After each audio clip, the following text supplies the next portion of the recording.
cassette. That's not something that exists, but it could for the right price. Give me a call in the comments. How does that work? It doesn't. Speaking of calling, I got a notice the other day that our phone number is no longer ours. We Ah, uh, yes. we had to we stopped using it, and they're like, "Well, you're no longer using it, so we're taking it away from you and giving it to somebody else." And My so apologies to whomever gets that phone number. I'm a little worried that if somebody watches an old podcast episode where we talk about the phone number and they call that phone number and it's somebody who used to sell darling monkeys who now lives in Florida, something like that. It's absolutely the case that that could happen. And I, for one, am worried. I honestly think, Ben, that my life would probably improve tenfold if I spoke this way all the time, except for my wife and child who hate this voice and everything that happens when I use it. So I'm the lucky one who gets to hear. Oh, and people that you work for, but we don't talk about work. Oh no, I do not and would not speak this way at work. Only you, Ben. As Portishead said, it is only you who can tear me apart. Only you who can blank. If you can fill in the blank, call us. No, don't call us. But if you can fill in the blank, leave a comment. Yeah, Wherever because comments are left. As anywhere you leave comments, please like and subscribe. Exactly. Once again, I have deleted Reddit from my phone because I found myself going down a Reddit hole. In general, not really a Reddit hole, more of a Reddit doom scrolling. I had to keep going and looking and looking and looking at things that were coming through on Reddit. And the world, Ben, it's bad out there. Have you seen it? Things are crazy. People are nuts. I'll just wait until we get news or traffic on the fives. Traffic's on the fives. Here it is, your Doppler 5 radar. People who are listening to this in stereo won't enjoy it because my audio is in mono, as we know. Yeah. I always send Ben mono, the kissing disease, and also through the mail. Through the mail. Paul, I've got another envelope from you. It's not another packet of mono, is it? You've fooled me 3 times before. Did you hear about the pervert postal worker? He came in the mail. Hey! That's a fun joke that I like to tell every single time that someone uses the phrase, come in the mail.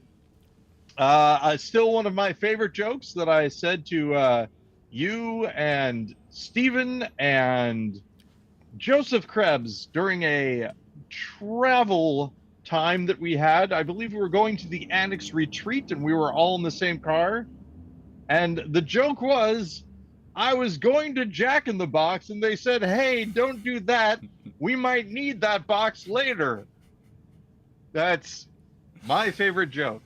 Yeah, yeah. Also, Ben, do you remember when we saw the Frugal Gourmet at the Pike Place Market? I do not remember that, no. He was riding around at the Pike Place Market on a motorized scooter, and he said, this is me riding my little rascal. Oh no, I better not say that. The Frugal Gourmet. Maybe I was one who saw him, and then I told you about it. I don't even know who that is. He is someone who had a cooking show on Channel 9, which is the PBS station for most places, until he got in trouble for something perhaps involving for riding a minor. A little rascal? And I hope that this is not libel, it would be slander. This is what I've heard is what happened. Ah. His assistant, I believe, who may actually not have been, here's the thing, his assistant may not have been underage. Maybe it wasn't his assistant, maybe it was no one, but I felt as though the joke that he made was at his own expense, You gotta admire which I that. found strange. Yes. Also, Ben, you'll notice I have a glorious mustache once again. I'm wondering. I'm guessing that's why you're speaking in radio voice. It maybe isn't why I'm speaking radio voice, but I think the radio voice really does fit the mustache. There are two things that you do with this mustache. One is you speak in a radio voice. Number two is you say nothing, and people assume that you're Mr. Noodle. Mr. Noodle. I do not know who that is. Mr. Noodle is a character on Sesame Street who was a friend of Elmo's, played by an idol to both you and I, Bill Irwin. Oh, yes. Bill Irwin. Who's the other Irwin? Steve Irwin? He's the crocodile hunter. He's an Bill Irwin. He's a former Irwin, actually. Bill Irwin, as we both know, is a physical comedian. There aren't that many these days. He is one of them. I will just always fondly recall when you and I went to the Rep to see Texts for Nothing starring Bill Irwin, and we were standing next to a couple of subscribers in the lobby looking at the cards, snapshots of the set and of the show, and hearing the subscribers kind of express a little bit of confusion about what show they were about to go into. Yes. For those of you who haven't seen this show that Bill Irwin put on, he's reading essays, or not reading, he's memorized them. Sorry, Tennessee. He's memorizing there's an infomercial on it one time where somebody's like, available, and every time that I say sorry, I sometimes predicate it with, or not predicate, I end it with suffocated with Tennessee. So Bill Irwin has a bunch of dirt on stage. There's a big mound of dirt. And we're talking about a lot of dirt. Like, ultimately, it's probably not that much. I don't think it was like an actual dirt mound, but it was a dirt-covered structure. But yes, and of course, here's the thing. Think about how much dirt you think it is. Oh no, sir. It's more than that. Much more dirt. And so he's saying these essays, and he's wandering around on this dirt. It's great. I mean, we loved it. He popped out of it. But yeah, it's also one of those. It was one of those. Also, my internet crapped out, so that's why we now have a delay. But you've probably figured that out. I've decided that I'm just not listening to you, and that's why the delay doesn't matter. Oh, the mustache radio voice Paul is also Jerk Paul. This is such a delay, Ben. We have to do it. One, all right. two, three.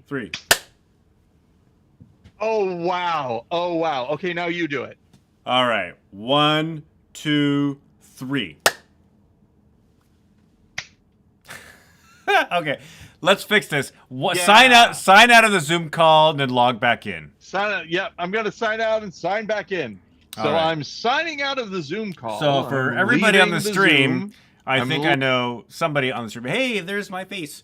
This is gonna be a moment where Paul has to sign back into the Zoom call. Hey, if that's you watching, I can see one person on the stream. And I'm gonna say this to a secret viewer: Happy birthday! High five. And it's Ben. Hey Ben, how's it going? I think we may have lost him. Hey Paul, how's it going? Oh no, Ben. I think the lag is still happening. Are you ready? All right. 1, 2, 3. Okay, not as bad. You do it to me. 1, 2, 3. Yeah, we'll have to deal with it, I suppose. Yes, we will have to deal. I was saying something. I had a point, and I completely forgot. We were talking about Bill Irwin. Something. Oh yes, of course. It's at the Rep, and it's one of those. It was one of those shows when the curtains, they pulled the curtains away, and everybody applauds the set design. I believe that was the first time I've ever been in with a theater audience or any audience in general where somebody applauded a mound of dirt. Yes, that's true. And one of those people applauding the mound of dirt was me. What a great job they did. Here's the crazy thing, and I think that we talked about this afterwards, and then you told me, Paul, I don't think that's the case. I thought that he brought the mound of dirt with him on tour. It's a traveling and you had dirt mound. suggested that most likely the people that built this, and apparently this is what happens sometimes with traveling shows, that the set can be constructed by the people at the theater that they're going to. They don't necessarily bring the entire set like one would in a traveling circus sort of situation. Or like a traveling fringe show where you have to basically supply everything that you use on stage. Ben, how well do you know the traveling Wilburys? Well, they've stopped sending me birthday cards, so I'm getting a little annoyed. I mean, who do we know, really? No, but are you familiar with the members that make up the Traveling Wilburys? Yeah, there's George Harrison, Tom Petty, Roy Orbison, Jeff. Gosh, no. Is Beck in it? No. Sorry. So wait, you said Bob Dylan already, right? I didn't say Bob Dylan. I said Tom Petty. Bob Dylan, Tom Petty, Roy Jeff Orbison, Lynne, and Roy. Okay, so Crosby, Stills, and Nash, completely different band. Not and even Young was there too. Young showed up at some point, but totally different band of famous older people. The reason I mentioned this... Did they get together after they were already old and famous? I thought they kind of like got old and famous together. They maybe did get old and famous I have no idea, though. I was never really into and, you know, that's a really good point, Ben. There are some groups groups that I think are super groups that aren't super groups. They are just groups. Just okay groups. And then their members go off and start their own solo careers. Yeah. And so I think that they're a super group, but they're actually like the Beatles, for example. You can probably hear the loud radio outside. Yeah, that's what I'm hearing. It's a motorcycle with its speakers turned on. The guy, it's probably the same dude. He circles around here every once in a while. Yeah, I'm assuming it's a I dude. heard this dude at another taping of the podcast. I heard the same dude. In case you're not familiar with Haddock's Theater, Paul, these walls are very thin. The voice is becoming much more natural as I talk. I forget that I'm doing this as a Then you thing. won't have to try to do it. It'll just come naturally. Yeah, exactly. I'll just do it. It'll come naturally. Hey, did you hear about the pervert who owned a health food store? Did you hear about the vegan pervert? Did you hear about the did you hear about the vegan pervert? Man, go to bed, Grandpa. They're all perverts as far as I'm concerned. Take a look at this picture I found of one. It's nasty. So yes, it is working out very well. I'm loving the mustache. Yeah. I think it's going to stay for a while. God damn it. I didn't trim it as much. And I think that's why I like it this time. We had another disconnect. The internet around here is, I guess, misbehaving. So maybe we'll have you sign out. Maybe it won't be such a big deal. All right. Well, let me sign out anyway. Oh, okay, good. And just preemptively sign out. And I'm going to keep talking, and you can keep talking, and the audience can decide which of us they want to listen to. Oh, God. It's a good time. Here we go. It looks... Oh, here. Yep. There's Paul. And here's me. I'm in Annex Theater. I am super hot because we're having not unseasonably warm weather because it is the warm season, but unusually warm weather. And, yeah. If you are listening, I'll let you Oh, God, he's back. He's back. He's back. Shh, And everybody be cool. Everybody with be the cool. Wi-Fi. And Ben, hello, how are you? Oh, Goody, as I live and breathe. Hey, it's good that you're living and breathing, Ben. Happy to hear it. How are Yeah. we doing lag-wise? What do you think? I think we're doing okay. We're doing okay. I think we're sounding all right. But I am going to do some things on the back end. Gotcha. Meaning hey, send an speaking about email. No. doing things on the back end. Did you hear about Crosby, the pervert? Yeah, exactly. Crosby, Stills, and Nash have a song called Southern Cross, which all the time, like, I've never really listened to the lyrics that much. I thought it was about living in the South and being a Christian, and it's not. It's No. about being on a sailboat and treating women badly and regretting it. That's my thought as far as the lyrics of Southern Cross by Crosby, Stills, and Nash. I am Which, unfamiliar with this song. spoilers for the Blacklist. Here we go. Mark it down. Spoilers for the Blacklist. The song Southern Cross is played when Tom Keene is stabbed to death in front of his wife, Elizabeth Keene. And it's one of those cases where it was kind of inappropriate for what was happening, you know, in a good way. Sometimes that happens. Oliver Stone was famous for this, juxtaposing a song for that is contradictory to what you're seeing. Famously in The Prisoner, I think it was directed by Patrick McGowan, at least starring him this episode, because he directed some but didn't direct others. All You Need Is Love by the Beatles is playing as people are shooting at each other with machine guns. Similar to that. Southern Cross by Crosby, Stills, and Nash. No young present. Southern Crosby, Stills, and Nash. Southern Crosby, Stills, and Southern Crosby, Stills, and Nash. It's now just running through my head all the time, and I think it was because of that violent imagery. They say that if you want to remember something and you juxtapose the imagery of what you're trying to remember with something violent or sexual, that you'll remember it better. I experienced something violent the other day. Do you want to hear this? Yes, I do, Ben. Are you okay? Yes, I'm fine. It wasn't violence against me. All right, good. But it's early Sunday morning, and I have my windows open in my apartment because it's warm here, as we've established. And I hear what sounds like gunfire.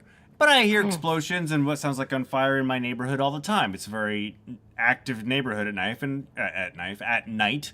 And, you know, it could be... And at knife. And, you know, it could be just somebody setting off some firecrackers. It could be, like, the rear of a semi-truck, the gate falling open. You never know. But this was like pop, pop, pop, pop, pop, pop, pop, pop, rapid fire. Yeah. I sit up in bed and I'm like, what is that? But I don't get up and look out my window. I just stay in bed. It's like 2 o'clock in the morning. I just gone to sleep. Also, why would you go near a window if there was gunfire happening? Exactly. So, Yes. but then I started hearing the sirens, and the sirens stopped when they got in front of my apartment. And so at this point, it's been about 10 minutes. At this point, I haven't slept, and I hear commotion outside. So I'm like, yeah, I am now going to go and see what's going on. And at Yikes. so fire trucks, ambulances, police cars blocking off my street right in front of my apartment.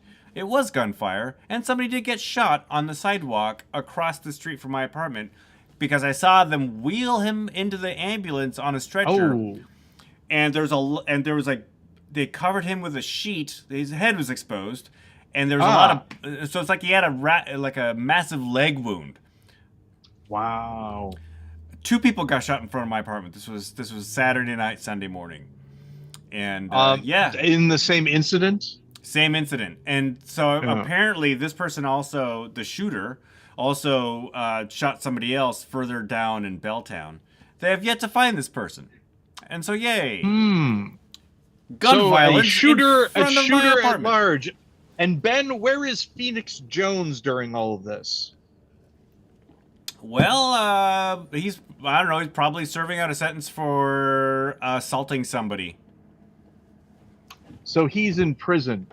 I don't know. I lost track of the whole. What you're saying is, without the Phoenix guiding Jones. hand of Phoenix Jones, the city of Seattle has descended into violence. Chaos, I tells you. Chaos. Chaos. Well, Ben, I hope things get better in your neighborhood. Don't tell my mom that story. Every time violence happens in Belltown, when I talk to my parents, they're like, "Are you okay?" I'm like, "Yes, I'm fine." Do your parents send you newspaper clippings about classmates of yours that have gone on and become famous? Yes, constantly. I don't have a lot of something that. I don't have a lot of classmates that have gone on to become famous, but I do have a classmate that became a local magician, and he like works kids' parties in the library. So every time there's an article in the Olympian about Jeff, Mom sends me the cutout. Do you feel as though your mom is doing this because she's like, oh, Ben will like Jeff doing things. He'll be happy to hear that Jeff is doing things. And not that my mom, the subtext is, look how successful and happy Jeff looks. I am not going to say the person's name, but people who live around here will know there is an advertisement at a pizza chain around here for someone who is termed the balloon guy. The balloon now, guy. Here's the thing. He's got a name. He's got a first name and the balloon guy. And there's a picture of someone with a balloon animal. But the person who is doing the balloon animals is not the person in the poster for this guy, the balloon guy. It is a balloon guy, but not the balloon guy depicted on the poster. And I think that's weird. And I don't know what to do about it. Well, obviously nothing. What would I do about it? Tell your radio audience about it. Yes. Yeah, exactly. That's right. So, Ben, you remember I was making balloon animals for a while? I don't, honestly. Yes. For a little bit while I was in Seattle, I was making balloon animals. And that was during the time that I was taking ADD medication. Did you find that I also it helped? was making, well, I mean, I was making balloon animals. I was making balls made out of duct tape. There were many different projects I was doing. And now I don't do that. Oh, and I've stopped drinking coffee. You stopped caffeine in drinking general. coffee. Yes, I had started, and I was getting very agitated. It would make me feel better when I drank it. I would be happy. But then when I wasn't drinking coffee, I would be very upset and have problems. So Welcome I to stopped being drinking addicted coffee, to caffeine. and now I feel better again. Oh, so I'm going to stop for good, I think. Although I've seen a video of a guy who's making Turkish coffee, and the video is great. He's making it with hot sand, and it looks like the cup is filling up, and that's because the cup is actually boiling in the hot sand. Yeah. It's very, very cool. Turkish coffee is a trip. Never had it. Have you had it? Have you had it? No, I haven't had it, but I think I saw the same video you're referring to. Yeah, that guy, an incredible mustache, also maybe a beard, but you know how some people have beards that also they have a big mustache as part of their beard? Yeah, that's pretty cool. A beard stash, as we call it. A beard stash, yes. Sikhs often have beard stashes. And they also sometimes live around here. Careful. Okay. where I live. And it's always great to see someone who's a Sikh. Do you know why, Ben? They're the closest thing we have to superheroes. Sikhs are there to help, and they dress like they do so that they can be easily identified if someone in need needs them. It's pretty cool. Like I said, like a superhero. And I think that that's the reason why superheroes dress up in their costumes. It's so that you know, hey, that's probably a superhero. I could get them to help me. It depends on which, I mean, superhero or supervillain, because sometimes the supervillains also want to be Oh, known. yeah, that's right. I think I told you before, one of the things that I wanted to write about was what it was like to be a teen superhero in the 1980s in the Midwest in a small town. And the idea would be that the don't hey, anyone listening, don't steal this idea because I'm still going to work on it, I believe. But the basic idea is that you're hanging out with this kid and you think you're going to be superheroes, and then you realize that your friend is becoming a supervillain and how you have to deal with that. Is that not And already yeah, I a mean, when I plot say line don't, of I some mean, sort? that is what I've just done, Ben, and I'm serious about this. It's very, very, very early writer kind of thing of, oh, I can't write this because someone else already wrote something like that. Yeah. Is very akin to, hey, don't steal my idea about a guy who is from another planet and was born here and then has to realize his destiny while fighting the government. Don't I steal mean, my unoriginal idea. this is what happens. Although I have to say that Groundhog Day for a black man versus what is it? Two something strangers. Two is it two distant strangers? Two Don't know what you're I getting can't at. remember. Maybe I shouldn't mention. I'm not going to look it up. Keep it wrong, like we do Keep it on wrong. here. But there's a woman who wrote a thing called Groundhog Day for a Black Man, where it's Groundhog Day, but he's trying to survive a police shooting over and over again. Jesus. Yeah. There is an episode of The Twilight Zone that Jordan Peele did where someone is trying to survive an encounter that happens over and over again with a police officer. And then there's a new thing in Netflix that has the same deal, the same sort of thing. A person of color trying many different ways to survive a police encounter and having to start over again. Uh, but the difference is that the Netflix person, it every once in a while this will happen where on social media someone will say, "Hey, this person took my idea. Here's my idea. Here's their thing," and they sort of line up and all that. The Netflix thing has been like nominated for an award and stuff like that. So the fact that it's similar to something that this other person did is a little bit more. Uh, it means more. It Yeah, but means that's more okay because than awards aren't based on ideas; they're based on execution and yeah. content. Like if it's much like you can't like copyright a chord progression. It's not the chords in which order; it's how you play them. Right. Or the chia head thing, like we talked about earlier. Or the chia head thing. Which came full circle once Chia made their own chia head. At that point in time, what are you going to do? It's theirs. They were the ones who originated. That's all you got to do it. Yeah, exactly. Does it look like Bob Ross?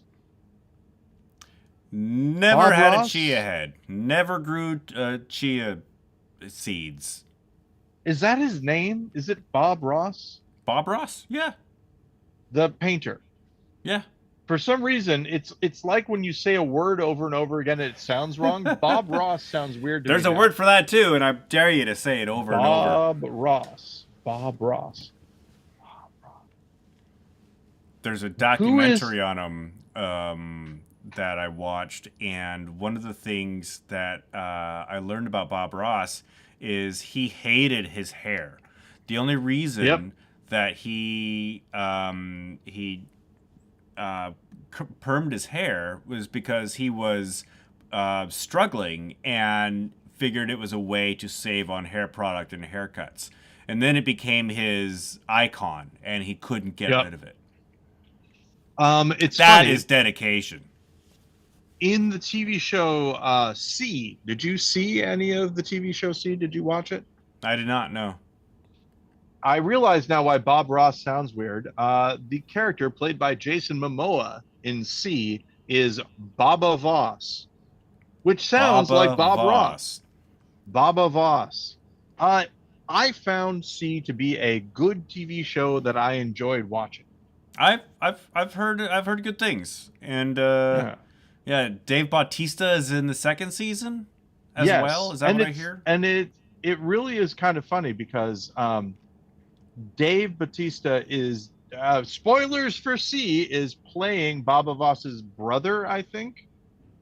And he's doing a Jason Momoa's character Baba Voss impression, sort of. Dave Bautista is doing a thing. We've talked about this before, about how, and we're not the first people to say it. We're not saying that we're incredibly, insightful or anything, but that Dave Bautista does a nice job acting wise.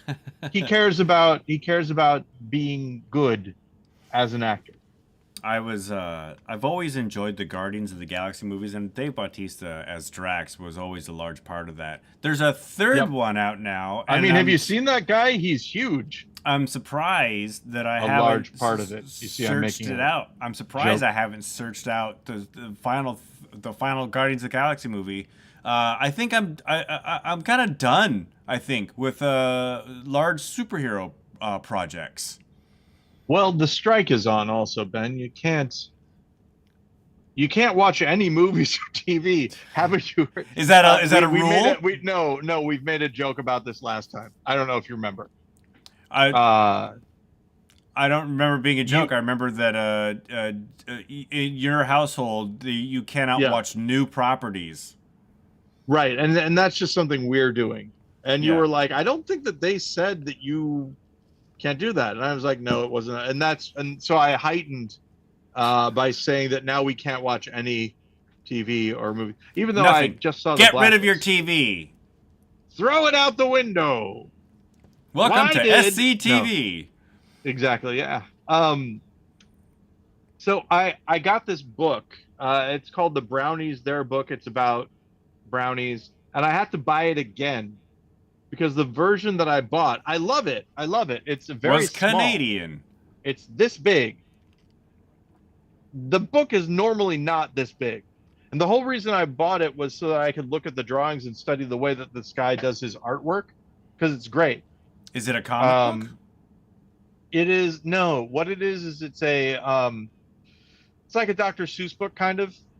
It's drawings and then rhyming stories by the drawings, if that makes sense. And why do you have to buy another copy? Did you eat this one? Because it's only this. The one I bought is only this big. It's like the Stonehenge thing. The books are not usually not this big, right? See the size that I'm saying the book is here?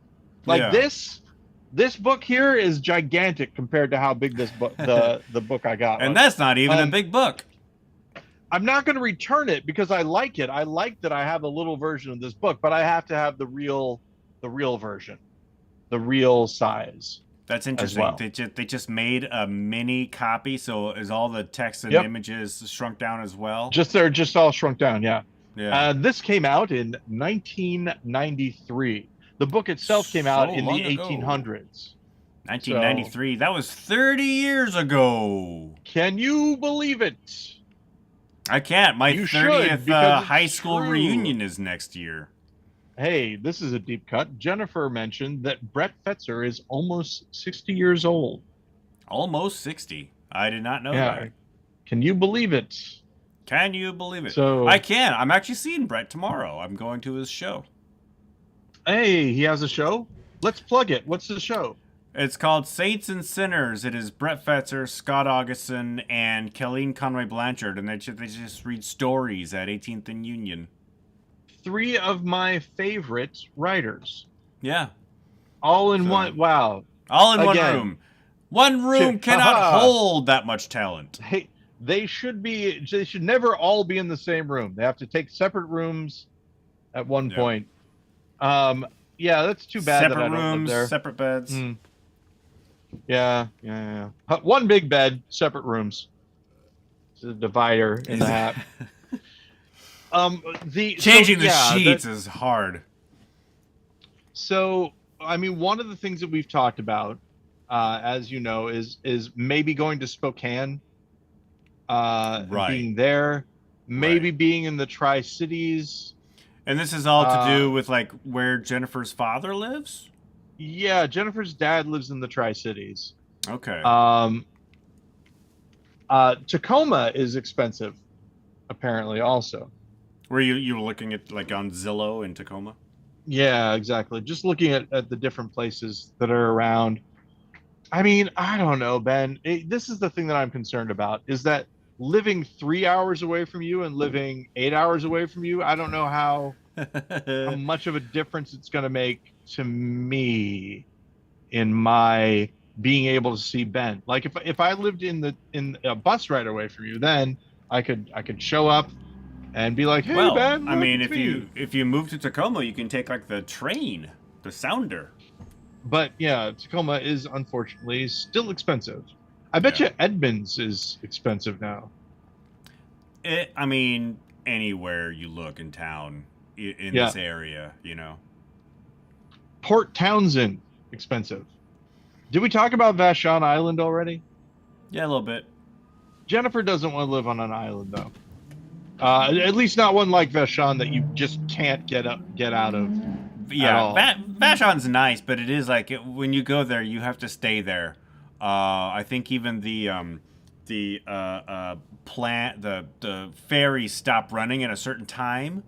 Yep. And so you are basically stuck on the island. Unlike, say, Bainbridge Island, which is actually connected to the mainland via a road. Here's the thing: is if you live in Vashon Island, then okay. Yeah. That sounds fine. But yeah, if we wanted to have friends over or anything, we'd have to have a bigger place. So we'll see. We'll see what happens. I don't know. There's that. And then there's the DC area. The DC area is like by where her sister lives. And I know what you're saying. Well, Paul, what about your family? My family lives here. So this is where we're at. And we're not gonna move to like a St. Louis or anything like that. I don't think. Still thinking about Detroit every once in a while. Like I said, if there were a mass migration to Detroit by a lot of people in Seattle, then maybe we would go there. But I don't think anyone in Seattle plans on doing that. At one point, there was a pretty thriving film industry in Detroit, but I think because like Michigan had a lot of great tax incentives, and there's like cheap land in Detroit. Yep. But I haven't heard of. I don't know what's happened in the last, say, 5-7 years, but I think that we may have gentrified Detroit enough that has driven all the artists back out of the city. Yeah. The cool thing about Detroit, I think I've mentioned this to you before, it's where the bridge to Canada is. The bridge to Canada. You can go on this bridge and go to Canada, drive another like 3 hours, and you're in Toronto. Yeah. Which is really cool. Let's see. Oh, speaking of Sikhs, I might have mentioned this already, but we went to a Popeyes on I can't remember street names. There's a Popeyes in Toronto. Somewhere in Toronto. For this story, it's probably not important. Run entirely by Sikhs.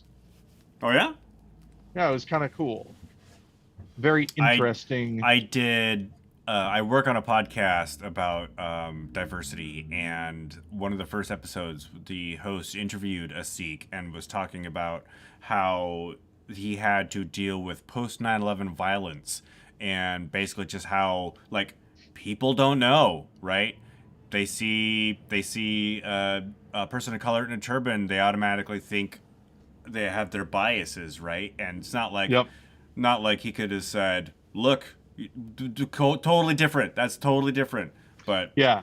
And that's the other thing is life that is hard, man. you have to be, and when I say you have to be, I mean one must remember that the John McCain thing, right? Where the woman says about Barack Obama, he's a Muslim, and And a John terrorist. McCain is like, no, that's not true. That's not true. Um, He's a good there man. We is just a have different opinions. God damn it. which is he's a Muslim, and he's not. But even if he were, I would not, I would not say that he was a bad person. That Right. something like that. There's a difference between just saying, they see a Sikh and think, whatever with their biases about it, and then saying, and this is where I think the Sikh would be coming from, the fact that I'm a Sikh doesn't mean that you discriminate against Yeah. anyone who's You're brown wearing a turban, a 9/11, you know. You're anti. It's a weird it's a position that I've never had to be in. But that oh no, not me, but also hold on, Yeah.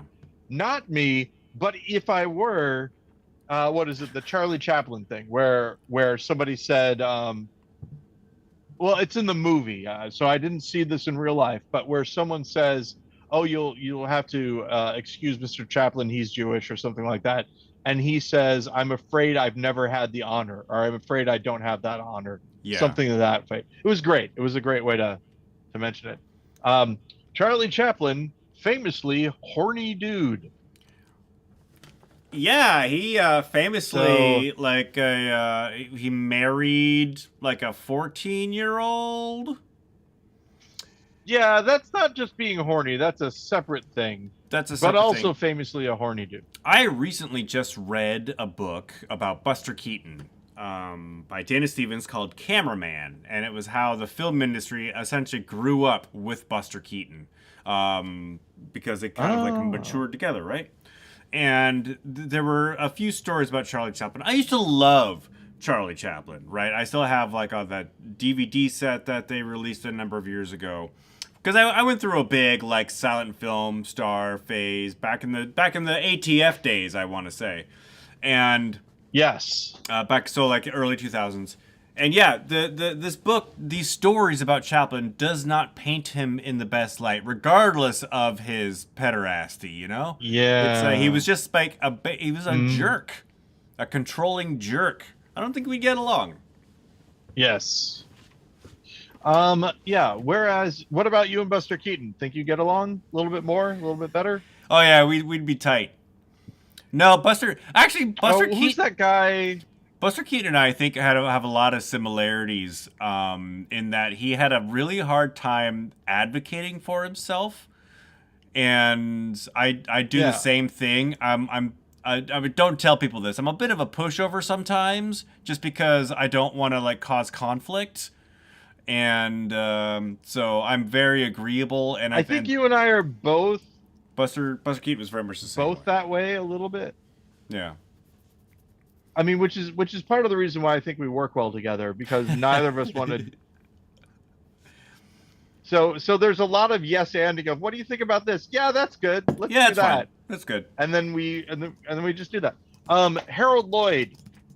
Lloyd would He's probably. Another one. Seems like a nice guy. Seems like we get along with him.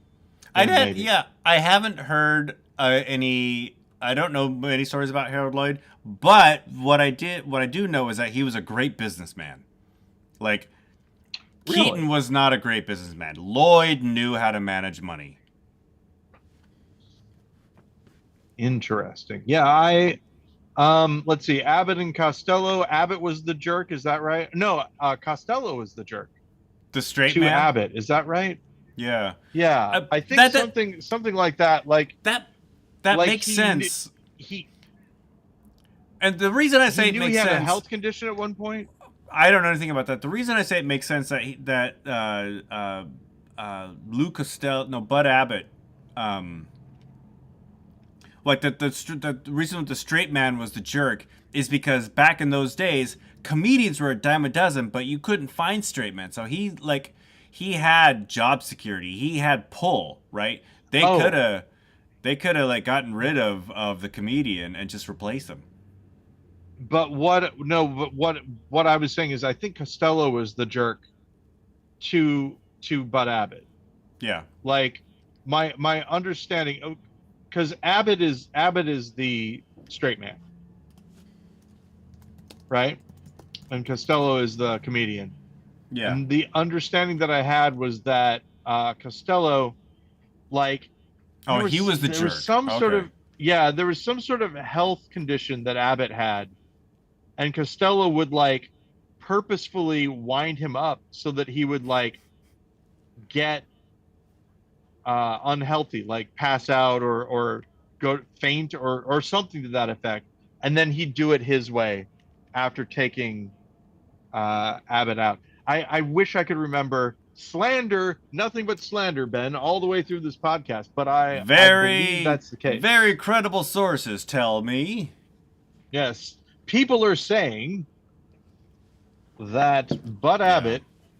Have you heard about the pervert who was in? No, the reason I was thinking about it is that I think Abbott and Costello meet the Wolfman or something like that. There's a movie on October 31st that is going to be being played at the museum where they have the uh, all the Mason uh, memorabilia and things. The goats. The Mason memorabilia. What's the Mason Yeah, memorabilia? also, well, they're not Oh, I mean, necessarily like the Masons, but they're Masons, or okay. yeah. It's a museum for pranks that they used to sell to fraternal orders, chairs that would break apart, telephones that would spray water on you and then shoot a loud like cartridge at you. That Sounds sort of thing. great. But it's just a Yeah, prank, bro. it's just a prank, bro. There's a fake guillotine that they sell, and they say you've been telling our secrets, and then they guillotine you, but you don't die. Nope. Things like that. Anyway, it's a museum of those things that I went and took a look at, and it was very cool.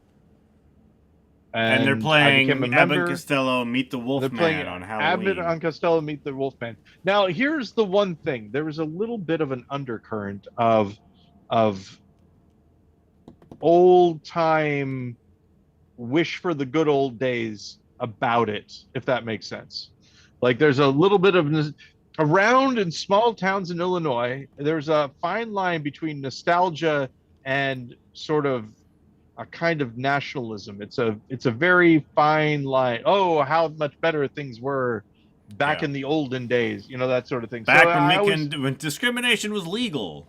hey, didn't say that, but maybe that's what they are thinking. You never know. Again, the famous thing. Ask your grandma and grandpa how many lynchings they attended.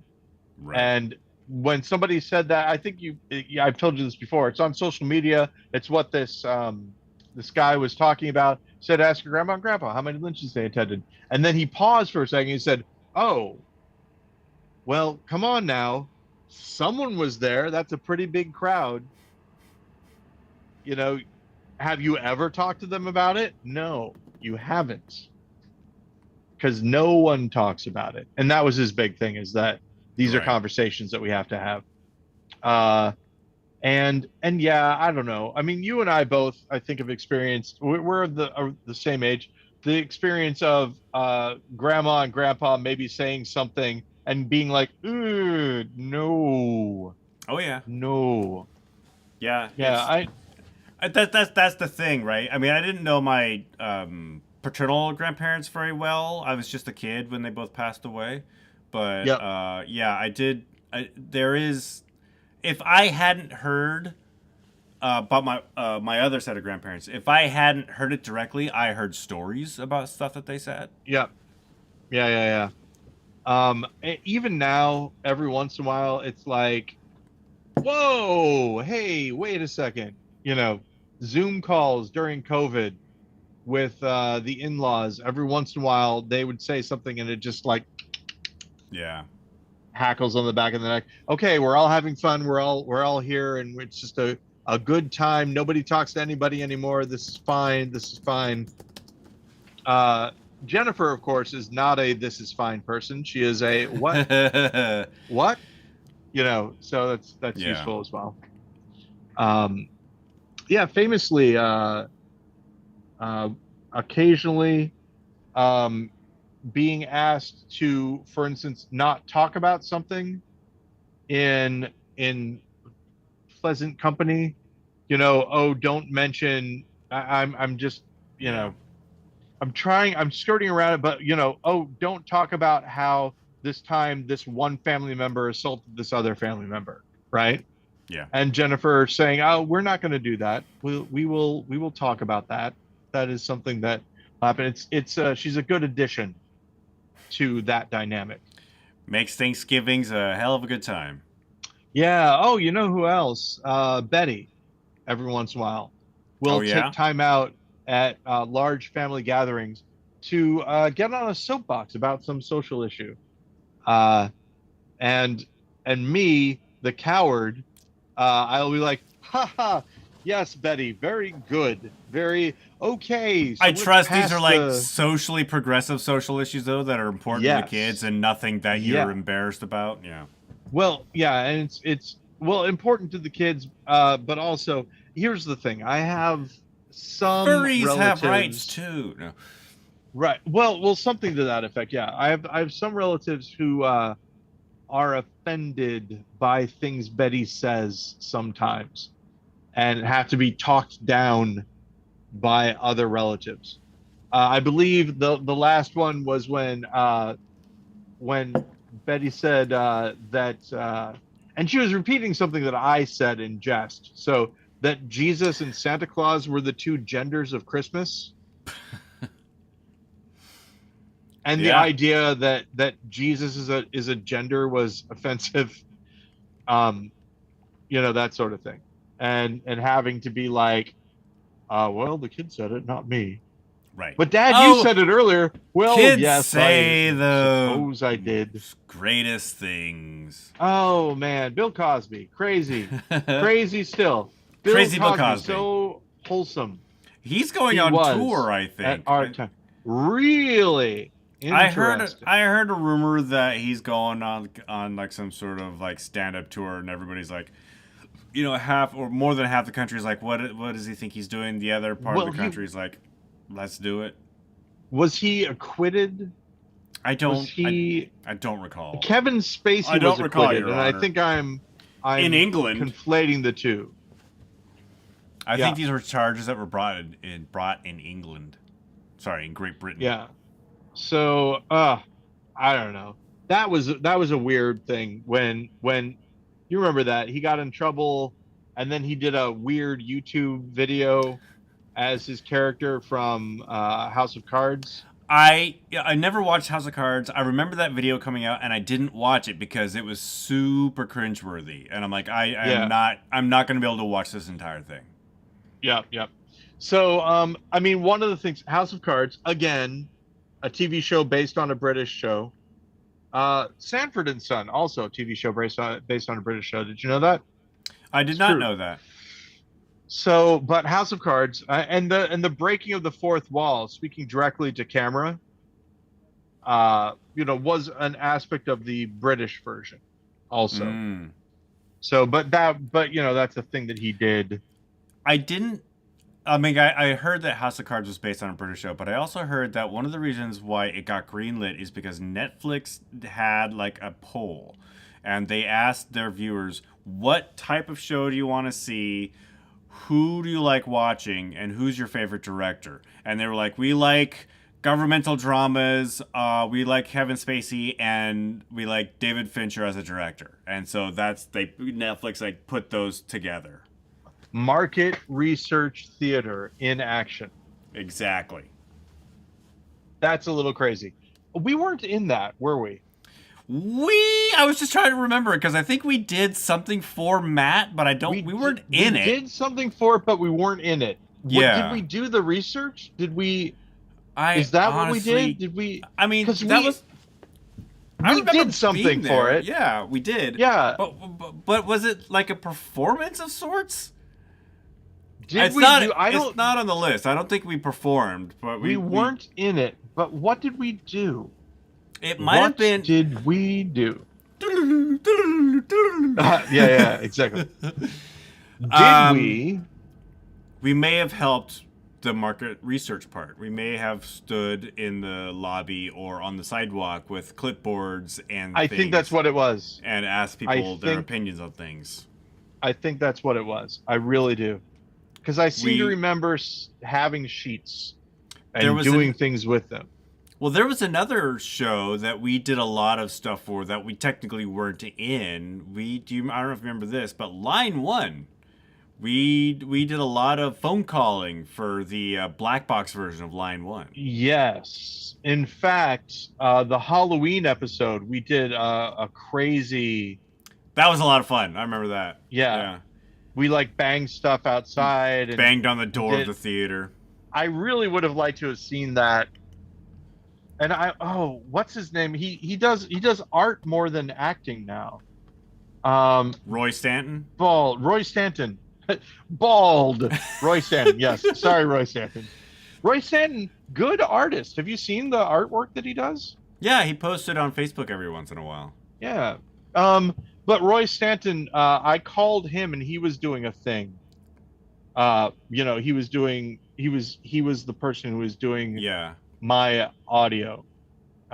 Line 1 was a theater piece where actors would take phone calls and they would say what the people on the phone were saying. They would act it out. Yeah. And Roy Stanton was acting out what I was saying. And I was saying some crazy Halloween stuff. I don't know if it was acting out, but they weren't trying to pantomime anything, but they were repeating what the person on the other. What I mean is they weren't just repeating; they were also emoting. They were doing. Yeah. They were doing acting. They were taking on the character, if you will. Yes, taking on the character. I saw John. Maybe we mentioned this. I saw John Kaufman a couple weeks ago when I was in Austin. I don't think you mentioned it. How is John Kaufman doing? John Kaufman is doing great, as is Bryn and their children. So. Yes. It was good to see John. I haven't seen him in a while. Famously married to Bryn, famously having children with Bryn. Famously. And also famously a generally happy guy. Generally positive. That was one of the things, and Tim Sanders was talking about a time when there was a woman at a bus stop and he was saying something about Christians, and there was a woman and he goes, and she wasn't having it.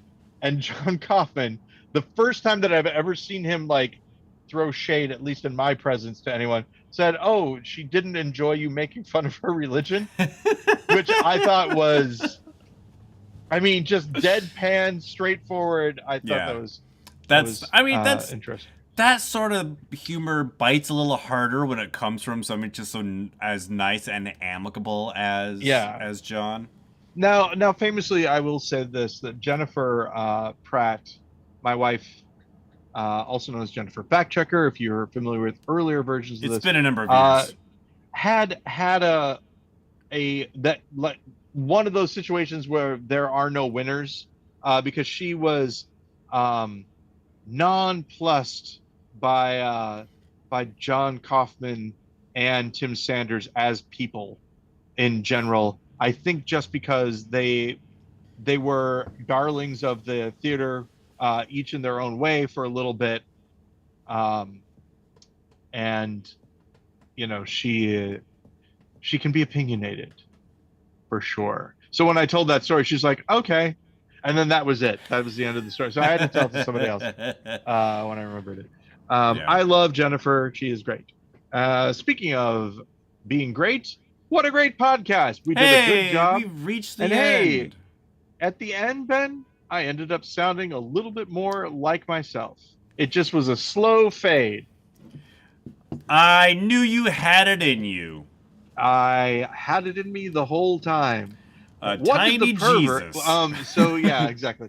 So hey Ben, until next time, I would Well, invite Goody, you to keep it wrong. keep it wrong, and also a belated how's it happening? Hey, how's it happening? And did we ever find out what the other part of how's it happening was? There was an answer to how's Yeah, it happening. it's something weird. Like it's going, it's happening good. It's going great. It's going nice. Something Hey, like if that. you know what it is, write to us in the comments.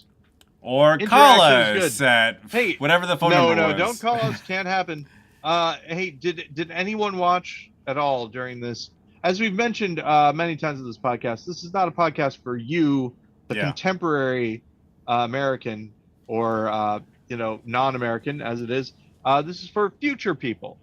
100 years from now, they're going to dig up this podcast, and people are going to listen to it and be like, "That's what things were like." We In did have a viewer, and I'm gonna leave you with that cliffhanger. Hey, wait a second. All right. I'll talk to you